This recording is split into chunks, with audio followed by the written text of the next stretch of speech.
যেহেতু আমি কয়েকদিনের মধ্যে চোখের অপারেশন করব, তো চোখের অপারেশন করার জন্য আমার প্রথমত ডায়াবেটিস পরীক্ষা করার প্রয়োজন। তো পটিয়া ডায়াবেটিস হাসপাতাল চলে গেছিলাম।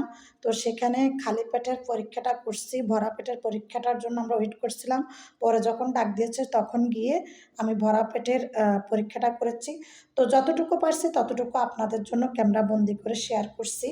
আসলে ওই রকম ছিল না যে ভিডিও করব, তারপরে ভিডিও করছি যে আমার সারাদিনের, যেহেতু এগুলা কন্টেন্ট ক্রিয়েটর হিসাবে আমরা ব্লগ তৈরি করি, তো ডায়াবেটিক্স পরীক্ষা করে আমি চলে আসি।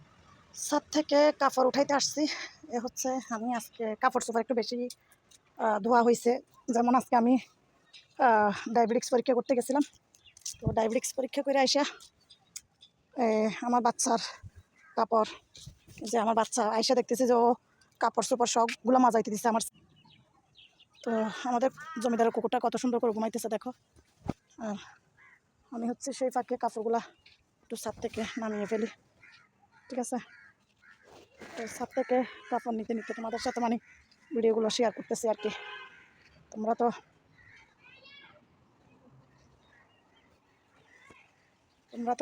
তো হচ্ছে আমার সুখের দুঃখের আফু ভাইয়ারা, আমার আফুরা ভাইয়ারা, আমার সুখের দুঃখের আফুরা ভাইয়ারা, ঠিক আছে। তো তোমাদের সাথে আমি আমার এই ভালো লাগা মন্দ লাগা সব কিছুই শেয়ার করি। যে আমাদের জমিদারের আম গাছ, কিন্তু ওনার আম গাছে বইল আসে নাই, কিন্তু আমার বইল আসে না, আসলে মনে হয় কি জানি আসে কিনা জানি না, যদি আসে দেখবেন। কিন্তু তার পাশে ওই যে ওদের আম গাছগুলোর মধ্যে বইল আসছে পাশের। হ্যাঁ, তো কপালে নাই, ভাগ্যে না থাকলে যা হয় আর কি। তো এটাই, কপালে থাকলে সব কিছু হয়, কপালে না থাকলে কিছু হয় না। তো নামে যাচ্ছি।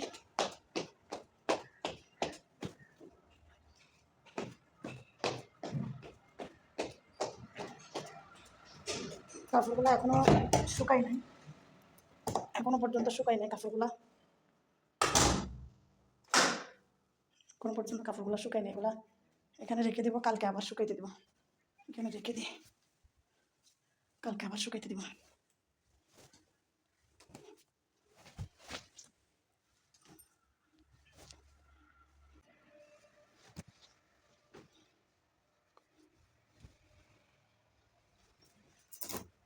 বোকা ফুরে গেছে।